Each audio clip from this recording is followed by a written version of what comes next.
The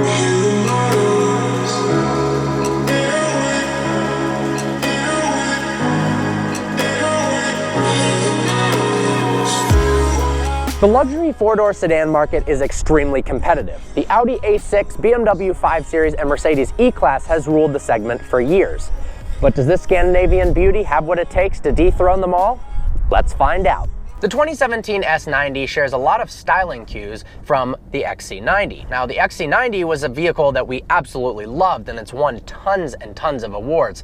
So that is a compliment. In fact, when I saw this revealed at the Detroit Auto Show last year, I was absolutely blown away. Under the hood, well, it's not as pretty. It actually has one of the most boring and ugly plastic covers over the engine I've ever seen. It's pretty tricky though. We've got a 4-cylinder that's both turbocharged and supercharged. How crazy is that? Produces 316 horsepower and 295 pound-feet of torque. Thanks to that crazy combination, we also get 22 miles per gallon city and 31 on the highway, which is better than the Audi. Despite weighing 100 pounds less than the Audi, however, its 0 to 60 time is a second slower at 5.7 seconds. The A6 has a very different powertrain. Under the hood lies a 3-liter supercharged V6 that makes more power than the S90, 333 horsepower and 325 pound-feet of torque. Mated to this 8-speed Tiptronic transmission means 0 to 60 can happen in a second faster than the S90, 4.7 seconds. I much prefer the motor in the A6 to the S90. Having a 2-liter supercharged and turbocharged engine means it's so complex sometimes it really doesn't know what to do. This 3-liter supercharged V6 doesn't even feel supercharged. It's naturally aspirated feeling with a bit more power. The power curve is very linear. It surges forwards up until redline and sounds decent. The transmission is definitely a shortcoming of this car if you're buying it to be driver focused. Obviously the S and RS models have a better transmission, but even on BMW's base models, they shift quickly with the paddles. This, however, has very slow response. It almost seems like you've got to wait about a second after you click the paddle to get anything from it. That being said, I'm glad they did include paddle shifters. It does make this car feel a little bit more like a sports car, unlike the S90 that doesn't have them at all. The interior is definitely the highlight of this vehicle. The Swedish engineers and designers have done a fantastic job at really changing the game for Volvo. We've got this beautiful 9.3-inch touchscreen in the center. It's easier to use and better looking than Audi's MMI system. Everything is just really intuitive, and having the touch feedback is really awesome. It feels like they've styled it a bit after an iPhone or an iPad, in the sense that you think, maybe I can scroll through things instead of just tapping, and it turns out you can. Everything's just pretty intuitive. Speaking of Apple, you've got Apple CarPlay on this vehicle as well.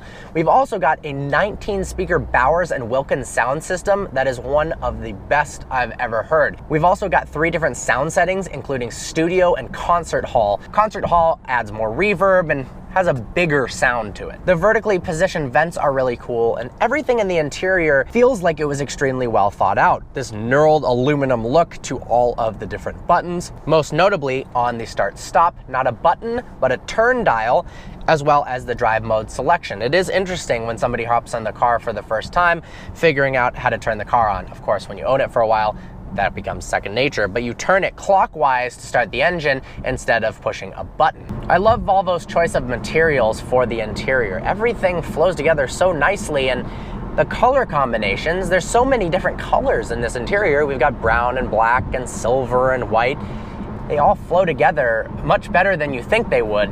It's pretty impressive, and the open pore walnut is some of the best looking trim I've ever seen, and it has an excellent texture. When you touch it, you can actually feel the grain. It doesn't look like fake tacky wood that's just jammed on there and has this weird glossy shiny appearance to it. The A6 feels more driver focused in the interior. The seating position and the range of seating positions that you can have are much more comfortable for performance driving. You've got this long wraparound piece in the front dash, kind of reminds me of styling cues from the Jaguar XJL that we reviewed a while back. Audi is all about refinement. The overall exterior and interior of the A6 hasn't changed much in many years, but it does look better and better each time. They've upgraded the MMI system a little bit so it's easier to use. We've got a very crystal clear heads-up display in front of me telling me the speed limit. I also think the tachometer and dash layout of the A6 feels more geared towards performance driving than the S90 does. You've got an analog tach and speedo, whereas you have a digital readout for all your other information. But with the S90, it looks almost too nice and not aggressive enough for it to have any sort of sports car characteristics. Now, that's not really what it's for. It is a luxury car first and foremost, and then performance is kind of necessary to keep up with other brands. This car is more of a hybrid luxury and performance car where both are good, neither one is exceptional, but the driving characteristics are definitely better than the S90. We've got 4 different driving modes that can be activated via the drive mode selector in the center console: Eco, Comfort, Dynamic, and Individual. Dynamic obviously heightens throttle response, sets the transmission up for a more sporty drive. Eco, interestingly enough, above 40 miles an hour has a coasting feature where it puts the car in neutral basically and shuts off engine braking so that you can maintain speed longer. It's a very spacious vehicle, although it does feel a lot bigger than the A6. Part of that is due to the higher belt line. It makes the car look beautiful on the outside, and if you don't mind driving a vehicle that appears bigger on the inside, then it's no problem at all. Some people like cars that feel like they're shrinking around them when they're in the driver's seat. I'm one of those people, but there's no denying this is absolutely stunning. The seats are stylish. This is the inscription model. We've got that written there on the headrest. Now, there's no paddles located on the steering wheel. Perhaps that's a hint that Volvo doesn't really want this to be a sports sedan. It's more of a premium luxury sedan.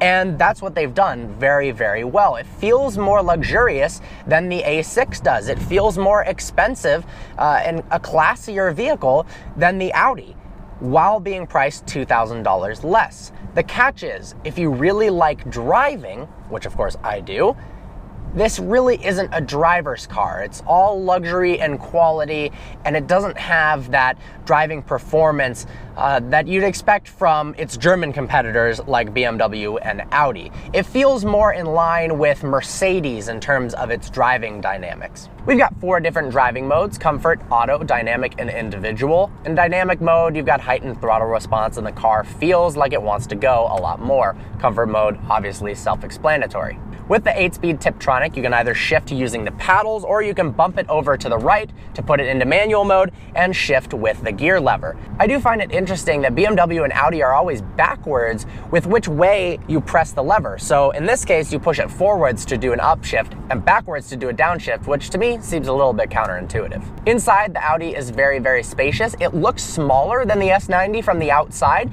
but when you hop on in the back, you've got plenty of legroom, just as much as the S90, as well as headroom. It's a nice place to be. I like the way the interior looks, but Audi hasn't really changed their interiors in so long. It doesn't feel dated, it just seems not out of the ordinary. Unlike something like the Mercedes E-Class, which has the beautiful displays, different color options for interior ambient lighting, and just an overall better styled interior. The Audi feels more planted and stable than the S90 as well. Changing lanes, you feel like you have a little bit less body roll, and it makes you want to go fast. Whereas the S90, it makes you feel incredibly relaxed. Of course, this has all-wheel drive as well, and upgraded 19-inch wheels that look very nice. The tachometer and speedo are fully digital. They look very nice, and in between that, we've actually got maps, so you don't have to look over to the right for navigation. You can simply look straight. Although nowadays, most people just use their phone, it is nice to have. This is the first car that comes standard with semi-autonomous driving capabilities. So if we put on cruise control, let's activate that. It activates pilot assist and is actually able to steer the car in the lines as well as track the car in front of you to speed up and slow down. Volvo says it's extremely helpful in bumper-to-bumper traffic because it can come to a complete stop and then start the car up again. I agree, it really takes the edge off of annoying bumper-to-bumper traffic. I find it very interesting that the 8-speed automatic transmission in this Volvo actually shifts faster than Audi's when using the center shifter here. Why they didn't put paddles, I don't really know. Whether they expected that the people buying the car wouldn't use them, very possible. But now that most cars with a decent amount of power, and 316 horsepower is quite a lot, typically come with paddles. I think they kind of missed the boat there. And because the transmission, because it didn't have paddles, I didn't expect the transmission to respond well. Maybe that would be a weak point, but it actually, the second you shift forward, it shifts. That's awesome. I've been really impressed with the Volvo. I've been driving it for a couple days, and I'm really excited that I get it for a full week because it's just really comfortable to drive. The Audi is an amazing vehicle as well, more on the performance side, this more on the luxury side. From an exterior standpoint, both the Audi and the Volvo are good looking. I do like the front end of the Volvo a little bit more with the Thor's Hammer front lights, which actually look very similar to Audi's front lights. Something about the proportions of the grille and the high belt line just look perfect. The rear, I have trouble deciding. I think I might have to go with the A6 on the rear, and then the interior, this absolutely wins in terms of design, hands down. One thing I'm not a huge fan of with Volvo self-driving, although it works really well, it actually hasn't failed on me once, is it actually kind of locks the steering wheel. It takes control of the steering wheel for you, and the motors provide a lot of resistance if you try to take control of the wheel. I like to sometimes have my hands on the wheel, obviously, when using the self-driving feature, and if you try to give it a little turn, it almost feels like it's resisting you from putting any inputs while it's controlling it, and because it's a computer and it can make mistakes, I'd like it to be looser so that if you do touch it, you are still fully in control without having to yank it to let it know that you're putting in inputs. Mercedes system, the steering wheel responds to your inputs much quicker and it doesn't meet you with all that resistance. In the front, we've got heated and ventilated front seats. Thanks to the cold weather package, we actually have heated rear seats and a heated steering wheel as well. That's activated easily on the center screen here. It's also telling me the battery level on my iPhone, which unfortunately is always near zero because I'm always using it for social media. We've got a very clear colored heads-up display that shows the speed limit, my speed, as well as the fact that Pilot Assist is going on right now, helping me with steering. So I think you've got to decide what you really want in a car. There is no saying that the A6 is better than the S90 or the S90 is better than the A6 as an overall car, because that's simply not the case. Now, at certain things, one is definitely better than the other. Luxury-wise, technology-wise, and looks, I think the S90 takes the cake. Don't be fooled though, just because it's a Volvo and not an Audi does not mean that it's not expensive. This Audi spec is $68,000, and because the Volvo is the top of the line T6 inscription model, it's $66,400. From a performance standpoint, the Audi definitely wins. If you want something that's fun to drive on a daily basis, but is also spacious and luxurious, this is the way to go. I also think the wheels on this vehicle look better than the top of the line wheels do on the S90. They've got a very similar front headlight setup. It's interesting. Volvo has developed their Thor's Hammer look, and now Audi, who pretty much invented the beautiful LED daytime running light strips, has made theirs sharper, and they turn out looking very, very similar. In terms of brakes, I like the way the pedal feels a lot more on the A6. The S90 is just too touchy. It's good in terms of safety. If you just touch the brake, it slows you down more than you want. But from a performance perspective and what I'm used to as a driver, I'm much more comfortable driving the Audi. So there you have it. There's no clear winner. If you want a more luxurious, more comfortable driving experience, definitely go for the S90.